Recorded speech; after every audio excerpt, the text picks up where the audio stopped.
بسم الله الرحمن الرحيم والحمد لله رب العالمين والصلاة والسلام على رسول خير خلقه محمد وعلى آله وصحبه أجمعين. سبحانك لا علم لنا إلا ما علمتنا إنك أنت العليم الحكيم. ربي زدني علما ربي زدني علما ربي زدني علما ربي شرح لي صدري ويسر لي أمري واحلل عقدة من لساني يفقه قولي. باب الكتاب إلى الكفار ودعائهم إلى الإسلام. کفار کو خطوط لکھنے اور ان کو اسلام کی دعوت دینے کا بیان۔ اصل میں جو لوگ مسلمان ہیں، اللہ تعالیٰ نے جن کو اسلام سے مشرف کیا ہے، ان لوگوں کی ذمہ داری ہے کہ وہ دنیا کے کونے کونے میں اسلام کی دعوت پھیلائے اور اسلام کی تبلیغ کرے۔ وہ جس انداز سے بھی مصلحت اور حکمت کے مطابق ممکن ہو اس طرح وہ اسلام کی تبلیغ کرے اور کلمہ حق کی سربلندی کے لیے ہمیشہ کوشاں رہے۔ اس کے لیے مختلف طریقے ہیں۔ تو نبی علیہ السلام نے مختلف خطوط لکھے کفار کو اور بادشاہوں کو اسلام کی دعوت دی۔ اسی طرح اس باب میں خاص طور پر یہ بات بھی مد نظر رکھے کہ چونکہ کتاب الجہاد چل رہا ہے، تو جب مجاہدین کا لشکر کسی جگہ پڑاؤ ڈالے یا کسی جگہ پر حملہ آور ہونے کی تیاری ہو ان کی، یا کفار اور مسلمانوں کے لشکر آمنے سامنے آ جائے، تو اس وقت مسلمانوں کی خاص طور پر یہ ذمہ داری ہے کہ سب سے پہلے وہ ان کو اسلام کی دعوت دے اور ان کو کہے کہ اگر آپ اسلام لے آئے تو آپ محفوظ رہیں گے، وگرنہ بالفاظ دیگر پھر ہماری اور آپ کی جنگ ہوگی۔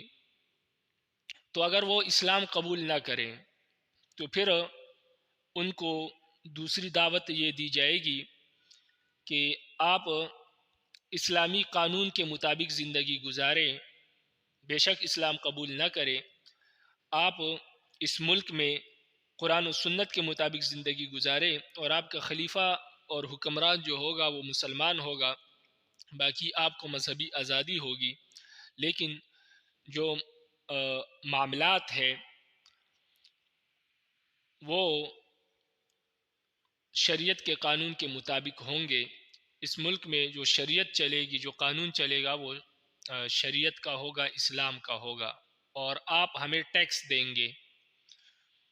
تو اگر وہ یہ قبول کر لے تب بھی وہ ان سے لڑائی کرنا جائز نہیں ہے، بلکہ ان سے جزیہ لیا جائے گا، ٹیکس لیا جائے گا، اور وہ لوگ اسلامی مملکت اور حکومت کے سرپرستی میں رہیں گے، اور مسلمان خلیفہ کی ذمہ داری ہوگی کہ وہ ان کے جان مال کی حفاظت کرے۔ لیکن اگر یہ مطالبہ بھی کفار قبول نہ کرے تو پھر تیسرا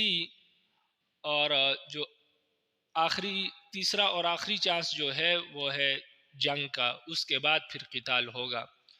تو سب سے پہلے اسلام کی دعوت ہوگی، پھر اسلام کی دعوت قبول نہ کرے تو پھر ان کو ٹیکس پر مجبور کیا جائے گا کہ وہ ٹیکس دے اور اسلامی مملکت میں رہے۔ اگر اس کو بھی قبول نہ کرے تو پھر آخری آپشن جو ہے وہ ہے لڑائی، تو پھر اس کے بعد قتال ہوگا۔ تو یہاں پر پہلے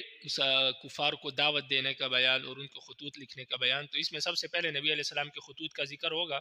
جو نبی علیہ السلام نے بادشاہوں کو خطوط لکھے تھے اسلام کی دعوت کے لیے۔ فرماتے ہیں الفصل الاول عن ابن عباس ان النبی صلی اللہ علیہ وسلم كتب الى قیصر يدعوه الى الاسلام وبعث بكتابه الیہ دحیۃ الکلبی وامره ان يدفعه الى عظیم بصرہ ليدفعه الى قیصر۔ حضرت ابن عباس رضی اللہ تعالیٰ عنہ سے روایت ہے، فرماتے ہیں کہ نبی علیہ السلام نے روم کے بادشاہ کو، جن کا لقب قیصر ہوتا تھا، یہ روم کے بادشاہ کا لقب ہوتا تھا، روم کے بادشاہ کو ایک خط لکھا، اور وہ خط جس میں اس کو اسلام کی دعوت دی گئی تھی، آپ صلی اللہ علیہ وسلم نے وہ گرامی نامہ یعنی وہ خط حضرت دحیہ کلبی رضی اللہ تعالی عنہ کے ہاتھ میں دیا اور ان کو روانہ فرمایا، اور ان کو یہ حکم دیا کہ یہ خط جا کر وہ امیر بصرہ کو دے دے، جو بصرہ کا امیر ہے، گورنر ہے، ان کو دے دے، تاکہ وہ یہ خط روم روم کے بادشاہ یعنی قیصر کو دے دے۔ فِإِذَا فِيهِ بسم اللہ الرحمن الرحیم، اس خط میں یہ لکھا تھا بسم اللہ الرحمن الرحیم، تمام تعریف اللہ کی طرف سے ہے جو بڑا مہربان اور نہایت رحم کرنے والا ہے۔ من محمد عبد اللہ ورسولہ الی ہرقل عظیم الروم سلام علی من اتبع الہدی، یہ خط محمد صلی اللہ علیہ وسلم کی طرف سے ہے جو کہ اللہ کے خاص بندے اور رسول ہے۔ ہرقل کے نام ہے جو روم کا حکمران اعلیٰ ہے۔ اس بادشاہ کا نام ہرقل تھا لیکن لقب ان سب کا قیصر ہی تھا۔ تو فرمایا ہرقل کے نام یہ خط ہے جو روم کا حکمران اعلیٰ ہے، سلام ہو ان لوگوں پر جو ہدایت کی تلاش میں رہتے ہیں۔ غیر مسلموں کو سلام کرنے کا یہی طریقہ ہے کہ ان کو کہا جائے گا السلام علی من اتبع الہدی، تو نبی علیہ السلام نے اسی طریقے کے مطابق ان کو سلام کیا۔ اما بعد، حمد و ثنا کے بعد فرمایا فإنی ادعوک بداعیۃ الاسلام اسلم تسلم واسلم یعطیک اللہ اجرک مرتین۔ فرمایا کہ حمد و ثنا کے بعد میں آپ کو اسلام کی دعوت دیتا ہوں، آپ اسلام قبول کر لیجئے، دنیا کے اور آخرت کے عذاب سے محفوظ اور مامون رہیں گے۔ آپ مسلمان ہو جائے، اللہ تعالیٰ آپ کو دوہرا اجر عطا فرمائے گا، یعنی ایک اجر تو آپ کا اور ایک آپ کی رعایا جو آپ کو دیکھ کر مسلمان ہوگی اس کا بھی اجر آپ کو ملے گا۔ وَإِن تَوَلَّيْتَ فَعَلَيْكَ الْأَرِيسِيَّيْنِ، اور اگر آپ نے روگردانی کی، اسلام سے منہ پھیر لیا، تو ایسی صورت میں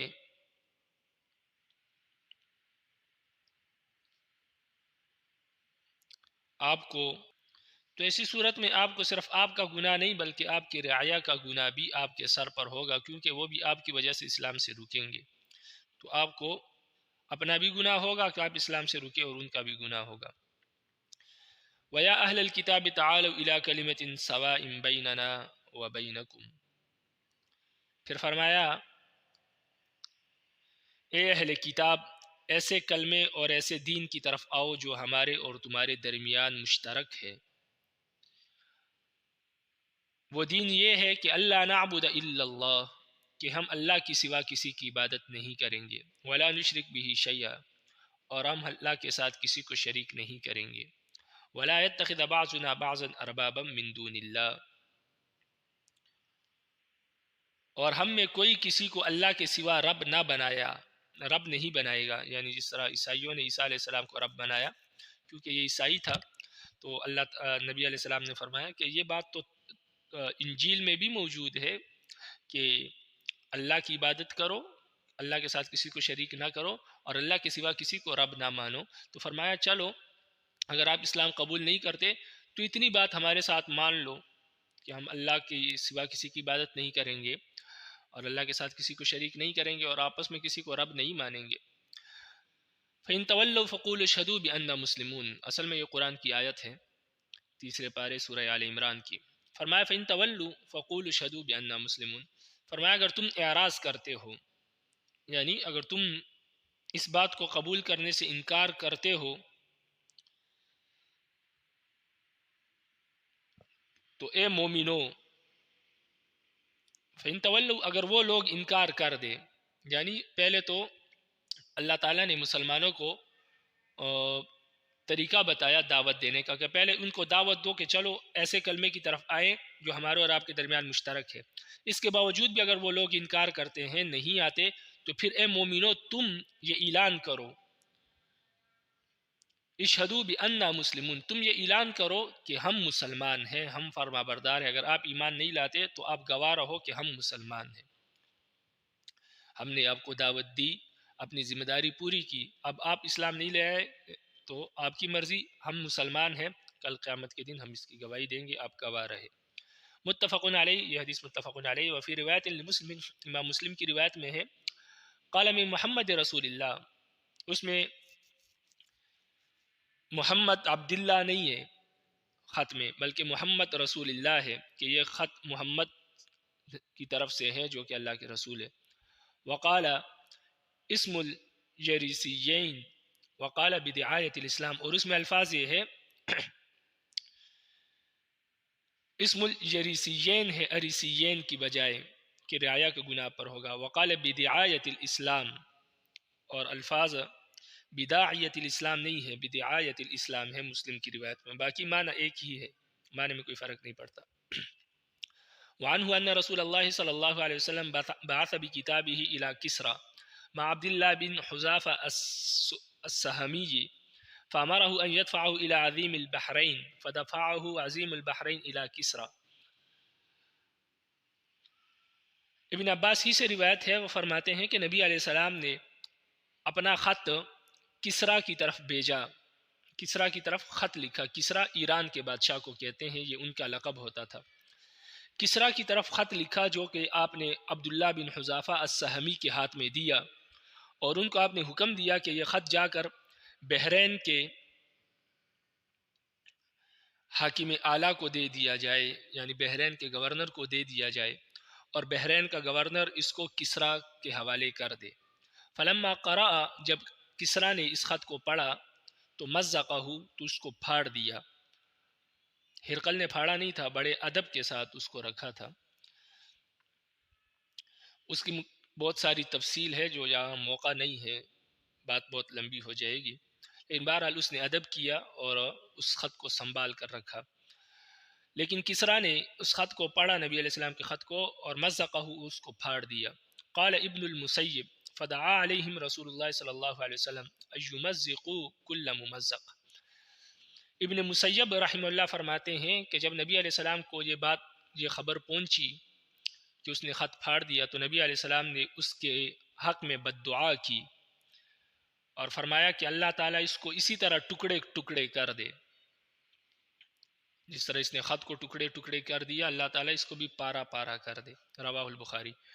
وعن انس ان النبي صلی اللہ علیہ وسلم كتب الى كسرى والى قیصر والى النجاشی والى كل جبار يدعوهم الى الله وليس بالنجاشی الذي صلى عليه النبي صلی اللہ علیہ وسلم۔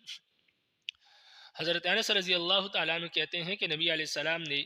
ایران کے بادشاہ کسرا اور روم کے بادشاہ قیصر اور حبشہ کے بادشاہ نجاشی کو خط لکھا، اور ہر متکبر اور مقتدر بادشاہ کو آپ صلی اللہ علیہ وسلم نے خطوط لکھے، جن میں آپ نے ان کو اللہ کی طرف دعوت دی۔ اور یہ نجاشی کہ جس نے یہ خط بھیجا تھا وہ نجاشی نہیں ہے جس کے لیے نبی علیہ السلام نے مدینہ میں غائبانہ نماز جنازہ پڑھائی تھی، یعنی جس نجاشی کو نبی علیہ السلام نے خط لکھا تھا یہ وہ نجاشی نہیں ہے جس کی نماز جنازہ نبی علیہ السلام نے مدینہ میں پڑھائی تھی۔ وہ نجاشی ہے، حبشہ کے بادشاہ کا لقب نجاشی ہوتا تھا، وہ نجاشی ہے جب آپ صلی اللہ علیہ وسلم کے صحابہ ہجرت کو گئے تھے اور وہاں سے پھر اس نے تحفے تحائف دیے اور اسلام قبول کیا، تو اور کہا کہ میں خود بھی آؤں گا آپ کی خدمت میں، لیکن پھر نہیں آ سکا، تو وہ نجاشی اس کا جنازہ آپ صلی اللہ علیہ وسلم نے پڑھا تھا، لیکن اس کے بعد جو نجاشی تھا اس کو آپ صلی اللہ علیہ وسلم نے خط لکھا تھا، اور اس کے بارے میں یہ موجود نہیں ہے کہ اس نے اسلام قبول کیا ہے۔ اس لیے حضرت انس فرماتے ہیں کہ یہ وہ نجاشی نہیں ہے جس کا جنازہ نبی علیہ السلام نے پڑھا تھا، بلکہ اس نے تو پہلے ہی اسلام قبول کر لیا تھا، اس کو خط لکھنے کی ضرورت ہی پیش نہیں آئی۔ رواه مسلم۔ وعن سليمان بن بريدة عن أبيه قال كان رسول الله صلى الله عليه وسلم إذا أمر أميرا على جيش أو سرية أوصاه في خاصته بتقوى الله۔ حضرت سلیمان بن بریدہ اپنے والد حضرت بریدہ سے نقل کرتے ہیں کہ انہوں نے فرمایا کہ رسول اللہ صلی اللہ علیہ وسلم جب کسی شخص کو کسی چھوٹے یا بڑے لشکر کا امیر مقرر فرماتے تو خاص طور پر اس کی ذات سے متعلق اس کو اللہ سے ڈرتے رہنے کی وصیت کرتے، یعنی خاص طور پر اس شخص کو اللہ تعالیٰ سے ڈرنے کی وصیت کرتے، تقوی کی وصیت کرتے۔ وَمَن مَّعَهُ مِنَ الْمُسْلِمِينَ خَيْرًا، اور یہ بھی وصیت کرتے کہ اس کے ساتھ جو دوسرے مسلمان ہیں جو اس کے ماتحت ہیں ان کے ساتھ خیر خواہی کی جائے۔ ثم قال، پھر فرماتے اغزو بسم اللہ فی سبیل اللہ، پھر نبی علیہ السلام فرماتے ہیں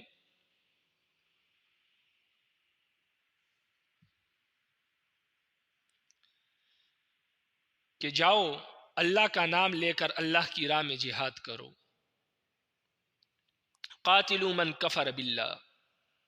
جو لوگ اللہ کا انکار کرتے ہیں ان کے ساتھ قتال کرو، جہاد کرو، اغزو فلا تغلو،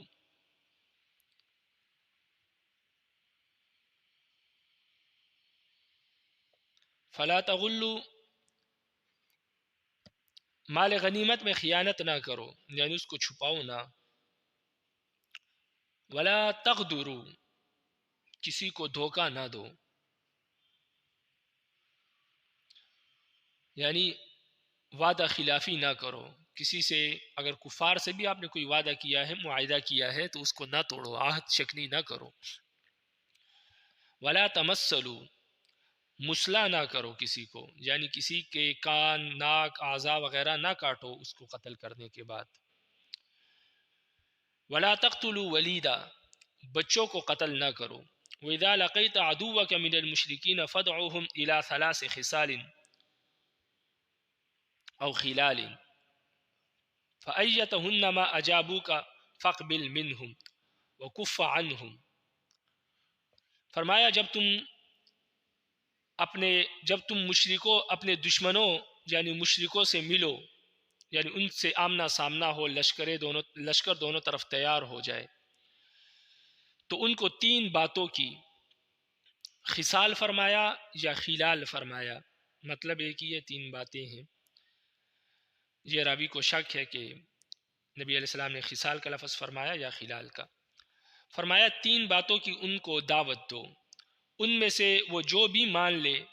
آپ ان کو قبول کر لو، یعنی اس بات کو آپ ان کی طرف سے قبول کر دو، وکف عنہم، اور ان کے ساتھ لڑائی سے رک جاؤ، 3 باتوں میں جو بات بھی وہ مان لے آپ اس بات کو قبول کر لو اور پھر ان سے لڑائی نہیں کرنا، رک جانا۔ فرمایا ثم ادعوہم الی الاسلام، سب سے پہلے ان کو اسلام کی دعوت دو، فإن أجابوك فاقبل منهم، اگر وہ آپ کی اس دعوت کو قبول کر لے تو آپ بھی ان کی اس دعوت کو قبول کر لینا، وکف عنہم، اور ان کے ساتھ لڑنے سے رک جانا، ثم ادعوہم الی التحول من دارہم الی دار المہاجرین واخبرہم انہم ان فعلوا ذلك فلہم ما للمہاجرین وعلیہم ما علی المہاجرین۔ پھر اسلام قبول کرنے کے بعد ان کو دعوت دو،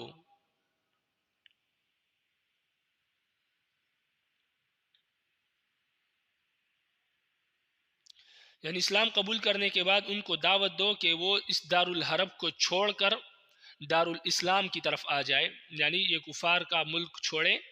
اور مسلمانوں کے ملک میں آ جائے، اور ان کو وہی حقوق دیے جائیں گے دار الاسلام میں جو مہاجرین کو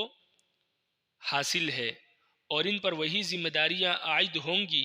جو مہاجرین پر عائد ہے، یعنی ان کی ذمہ داریاں بھی وہی ہے جو مہاجرین کی ہے، اور ان کو حقوق بھی وہی دیے جائیں گے جو مہاجرین کو دیے جاتے ہیں دارالاسلام میں، تو لہٰذا آپ کو تمام حقوق ملیں گے، آپ دارالاسلام میں منتقل ہو جائیں۔ فَإِنْ أَبَوْا أَنْ يَتَحَوَّلُوا مِنْهَا فَأَخْبِرْهُمْ أَنَّهُمْ إِنْ يَكُونُوا كَأَعْرَابِ الْمُسْلِمِينَ يَجْرِي عَلَيْهِمْ حُكْمُ اللَّهِ الَّذِي يَجْرِي عَلَى الْمُؤْمِنِينَ وَلَا يَكُونُ لَهُمْ فِي الْغَنِيمَةِ وَالْفَيْءِ شَيْءٌ إِلَّا أَنْ يُجَاهِدُوا مَعَ الْمُسْلِمِينَ، اگر وہ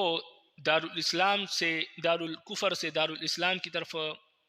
منتقل ہونے سے انکار کر دے تو پھر ان کو آپ خبر دو، تو پھر آپ ان کو بتائے کہ وہ دیہاتی مسلمانوں کی طرح ہوں گے، اور ان پر اللہ کا ایسا حکم کیا جائے گا جو تمام مسلمانوں پر نافذ ہوتا ہے، یعنی پھر وہ دیہاتی مسلمانوں کی طرح ہے اور ان پر اللہ تعالیٰ کے وہ تمام احکامات فرض ہے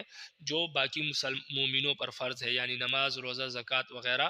قصاص وغیرہ، یہ احکامات انہوں نے کرنے ہیں، نافذ کرنے ہیں اپنی جگہ پر جہاں پر وہ رہتے ہیں،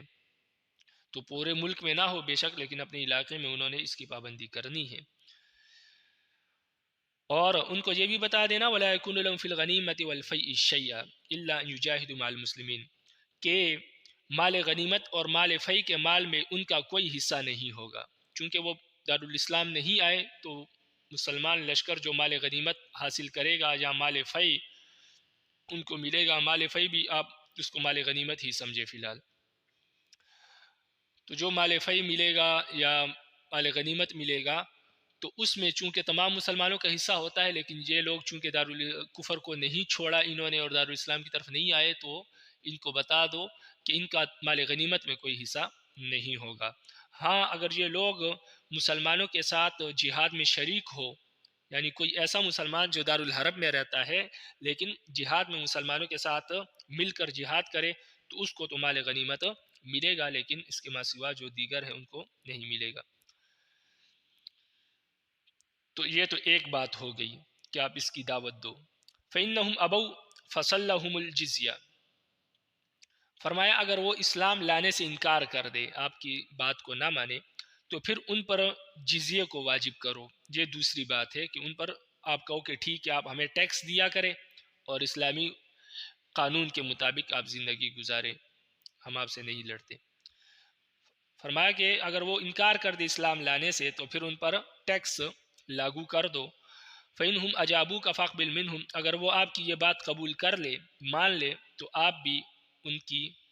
بات قبول کر لینا۔ وَكُفَّ عَنْهُمْ، اور ان کے ساتھ لڑائی کرنے سے رک جانا۔ فَإِنْهُمْ أَبَوْا فَاسْتَعِنْ بِاللَّهِ وَقَاتِلْهُمْ، لیکن اگر وہ اس کا بھی انکار کر دے، یعنی جزیہ دینے سے بھی انکار کر دے، تو پھر آپ اللہ سے مدد مانگو اور ان سے جہاد کرو، قتال کرو۔ وَإِذَا حَاصَرْتَ أَهْلَ حِصَنٍ فَأَرَادُوكَ أَنْ يَجْعَلَ لَهُمْ ذِمَّةَ اللَّهِ وَذِمَّةَ نَبِيِّهِ فَلَا تَجْعَلْ لَهُمْ ذِمَّةَ اللَّهِ وَلَا ذِمَّةَ نَبِيِّهِ وَلَكِنْ اجْعَلْ لَهُمْ ذِمَّتَكَ وَذِمَّةَ أَصْحَابِكَ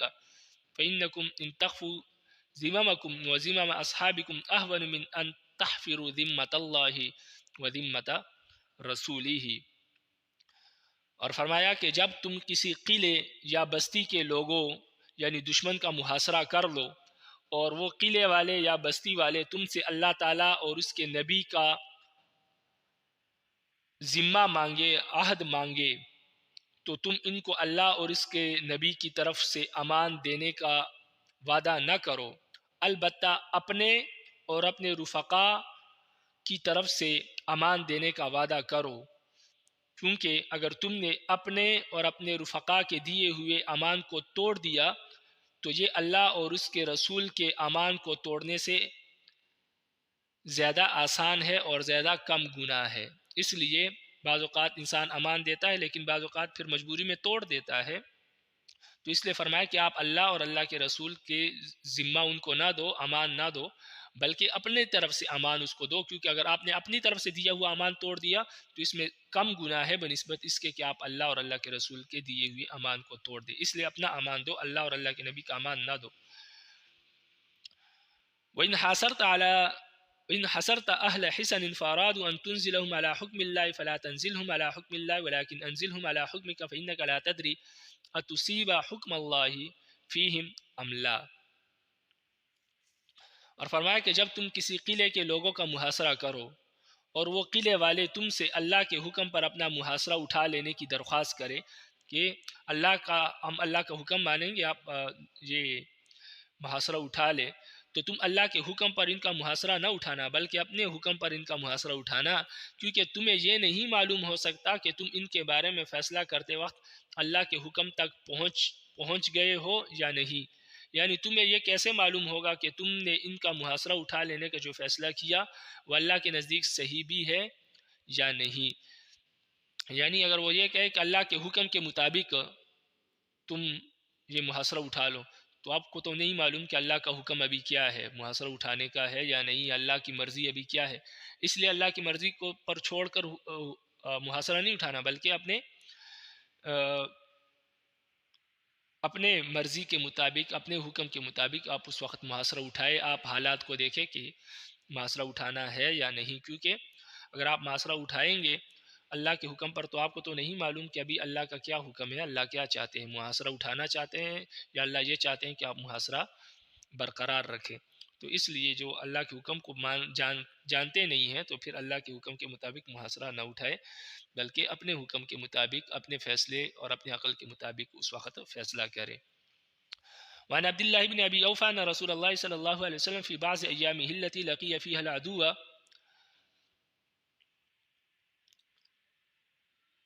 انتظر حتى مالت الشمس ثم قام في الناس۔ حضرت عبداللہ بن ابی اوفا کہتے ہیں کہ رسول اللہ صلی اللہ علیہ وسلم اپنے دنوں میں سے ایک دن جب کہ آپ صلی اللہ علیہ وسلم دشمن کے مقابلے پر تھے، یعنی جہاد پر تھے، سورج ڈلنے تک جنگ شروع کرنے کے انتظار کرتے رہے۔ سورج کے ڈلنے تک آپ جنگ شروع کرنے کے انتظار کرتے رہے، اس سے پہلے آپ نے جنگ نہیں کی بلکہ انتظار کرتے رہے۔ حتی مالت الشمس، یہاں تک کہ سورج ڈل گیا۔ ثم قام فی الناس، پھر آپ صلی اللہ علیہ وسلم لوگوں کے درمیان کھڑے ہوئے۔ فقال، اور فرمایا، یا ایھا الناس، اے لوگو، لا تتمنوا لقاء العدو، دشمن کے ساتھ لڑنے کی خواہش نہ کرو کبھی بھی۔ واسألوا اللہ العافیہ، اللہ تعالیٰ سے ہمیشہ عافیت اور آسانی مانگو۔ فإذا لقیتم فاصبروا، اور جب تم دشمن سے مل لو، یعنی لڑائی شروع ہو جائے، پہلے تو لڑائی مانگو نہ، اللہ سے خواہش نہ کرو لڑائی کی، لیکن جب لڑائی شروع ہو جائے تو پھر صبر کرو۔ فاصبروا واعلموا، اور جان لو، ان الجنت تحت ظلال السیوف، جنت تلواروں کے سائے کے نیچے ہے، یعنی جنت تلواروں کے سائے میں آپ کو ملے گی۔ جب آپ لڑیں گے تو آپ کو معلوم ہو جانا چاہیے کہ ان تلواروں کے بیچ میں جو میں لڑ رہا ہوں یہ جنت کا راستہ ہے۔ ثم قال اللهم منزل الكتاب ومجرى السحاب وهازم الاحزاب اهزمهم وانصرنا عليهم، پھر نبی علیہ السلام نے یہ دعا پڑھی اور فرمایا، اے اللہ، کتاب کو نازل فرمانے والے، یعنی قرآن کو نازل فرمانے والے، بادلوں کو چلانے والے اور کفار کی جماعت کو شکست دینے والے، ان دشمنوں کو شکست دے دے اور ہم کو ان پر فتح عطا فرما۔ تو یہ جہاد کی دعا ہے، متفق علیہ۔ وعن انس ان نبی صلی اللہ علیہ وسلم، میدان جہاد میں لڑنے سے پہلے کی یہ دعا ہے، نبی علیہ السلام نے ارشاد فرمائی۔ وعن انس رضی اللہ تعالی عنہ ان نبی صلی اللہ علیہ وسلم كان اذا غزا بنا قوما لم يكن يغزو بنا حتى يصبح وينظر اليهم فان سمع اذانا كف عنهم وان لم يسمع اذانا غار عليهم۔ حضرت انس رضی اللہ تعالی عنہ سے روایت ہے کہ نبی علیہ السلام، کہ جب نبی علیہ السلام ہمارے ساتھ کسی دشمن قوم سے جہاد کرتے تو صبح ہونے سے پہلے ہمارے ساتھ ان پر حملہ آور نہ ہوتے، یعنی صبح ہونے سے پہلے آپ صلی اللہ علیہ وسلم کبھی حملہ نہیں کرتے کسی بستی پر۔ جب صبح ہو جاتی اور نبی علیہ السلام اس بستی سے اذان کی آواز نہیں سنتے تھے تو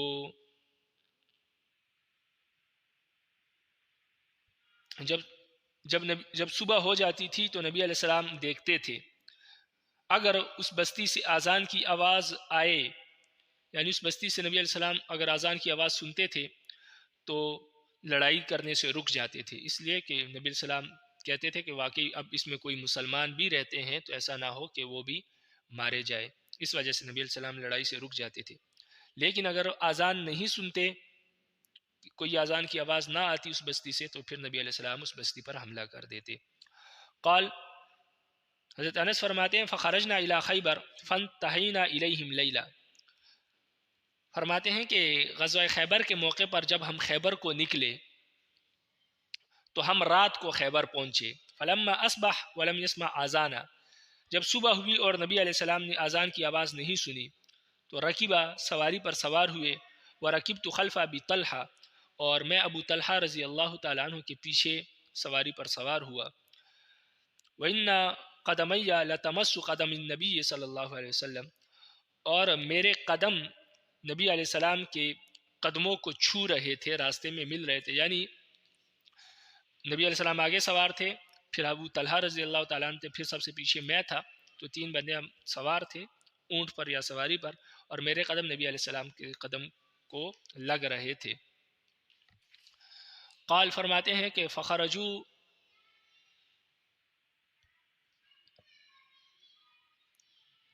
الینا بمقاتلہم ومصایحہم فلما رأى النبی صلی اللہ علیہ وسلم قالوا محمد والله محمد والخميس فلجوا إلى الحسن فلما رأهم رسول الله صلى الله عليه وسلم قال الله أكبر الله أكبر خربت خيبر إنا إذا نزلنا بساحة قوم فساء صباح المنذرين.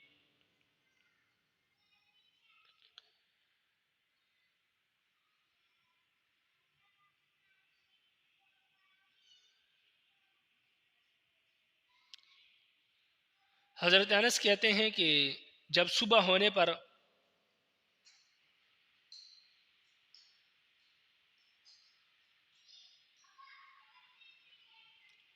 یا تو پیچھے والی بات جو ہے کہ وہ یہ ہے کہ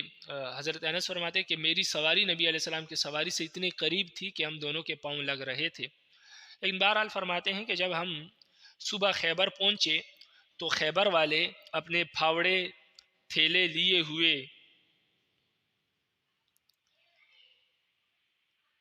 آپ صلی اللہ علیہ وسلم کے سامنے آئے اور چیخ چیخ کر کہنے لگے محمد آ گئے ہیں، محمد آ گئے ہیں، یعنی محمد صلی اللہ علیہ وسلم آ گئے ہیں. اور کہنے لگے اللہ کی قسم محمد صلی اللہ علیہ وسلم آ گئے ہیں اور ان کے لشکر کے والخمیس اور ان کے لشکر آ گئے ہیں. یہ کہتے ہوئے وہ باغ کھڑے ہوئے اور قلعے میں پناہ گزین ہو گئے، یعنی قلعے میں اپنے آپ کو بند کر دیا، اپنے آپ کو پناہ گزین ہو گئے، یعنی اپنے آپ کو محفوظ کرنے کے لیے قلعے میں بند کر دیا. جب رسول اللہ صلی اللہ علیہ وسلم نے ان کو اس طرح بھاگتے ہوئے دیکھا تو نبی علیہ السلام نے فرمایا اللہ بہت بڑا ہے، اللہ بہت بڑا ہے، خیبر برباد ہو گیا،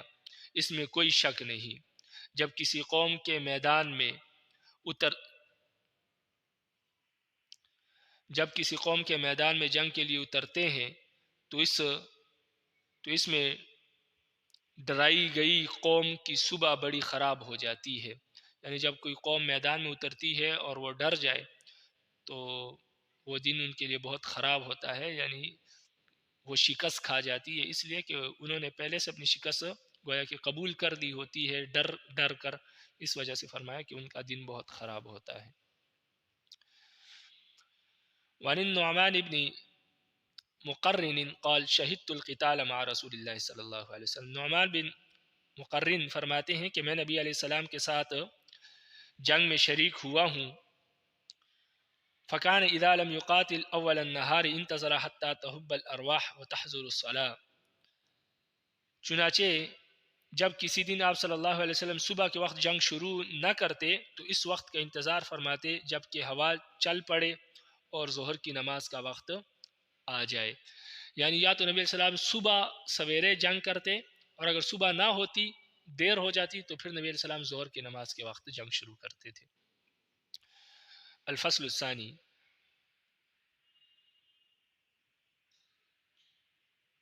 عن النعمان بن مقرن قال شهدت مع رسول الله صلى الله عليه وسلم فكان إذا لم يقاتل أول النهار انتظر حتى تزول الشمس وتهب الرياح وينزل النصر. نعمان بن مقرن کہتے ہیں کہ میں نبی علیہ السلام کے ہمراہ لڑائیوں میں شریک ہوا ہوں. جب کسی دن نبی علیہ السلام دن کے ابتدائی حصے میں جنگ نہ کرتے، یعنی جنگ نہ چھیڑتی دن کے ابتدائی حصے میں، تو نبی علیہ السلام پھر انتظار کرتے سورج کے ڈھلنے کا اور ہوا کے چلنے کا اور مدد کے اترنے کا، یعنی اللہ کی طرف سے مدد اور نصرت کی اترنے کی انتظار کرتے تھے. رواہ ابو داؤد. وعن قتادة عن النعمان بن مقرن قال غزوت مع رسول الله صلى الله عليه وسلم فكان إذا طلع الفجر أمسك حتى تطلع الشمس فإذا طلعت قاتل فإذا انتصف النهار أمسك حتى تزول الشمس فإذا زالت الشمس قاتل حتى العصر. حضرت قتادہ حضرت نعمان بن مقرن سے روایت کرتے ہیں کہ انہوں نے فرمایا کہ نبی علیہ السلام کے ہمراہ میں جہاد میں شریک ہوا ہوں.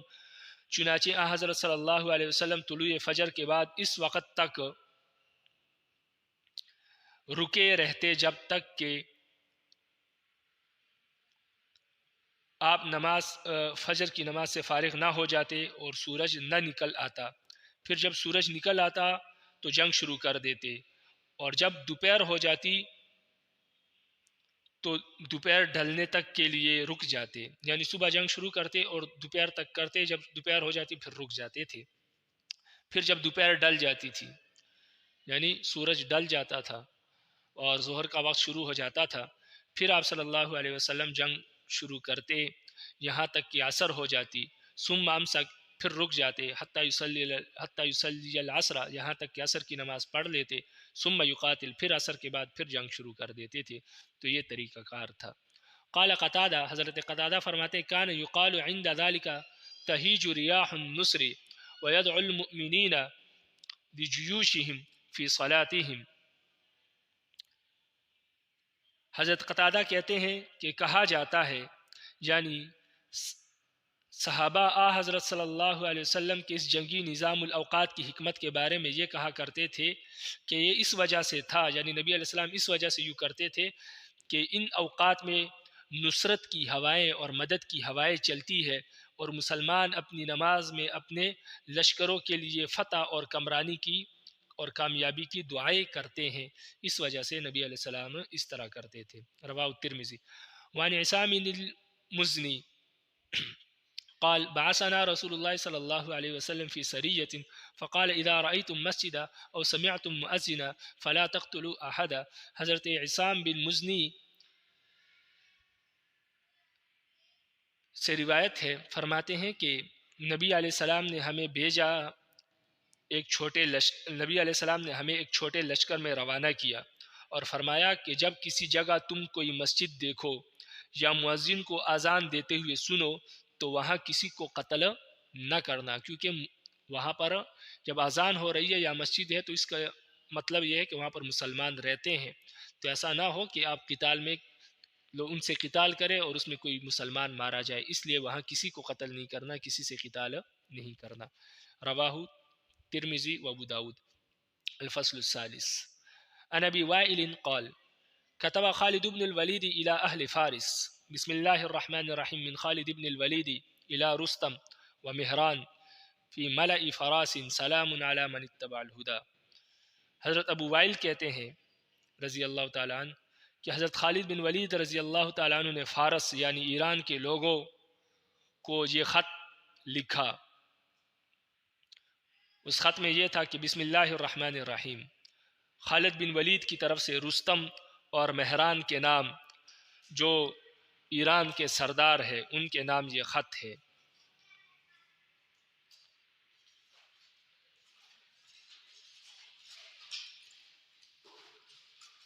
آگے فرمائے اس شخص پر سلامتی ہو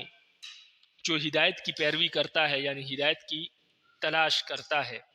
اما بعد، حمد و ثنا کے بعد، فإنا ندعوكم إلى الإسلام فإن أبيتم فأعطوا الجزية عن يد۔ فرمایا میں تم کو اسلام کی دعوت دیتا ہوں، اگر تم اسلام قبول نہیں کرتے تو ذلت اور خواری کے ساتھ اپنے ہاتھ سے جزیہ ادا کرو، یعنی ٹیکس ادا کرو۔ یا تو اسلام قبول کر لو، اور اگر قبول نہیں کرتے پھر ذلیل اور خوار ہو کر ہمیں ٹیکس دو۔ وانتم صاغرون،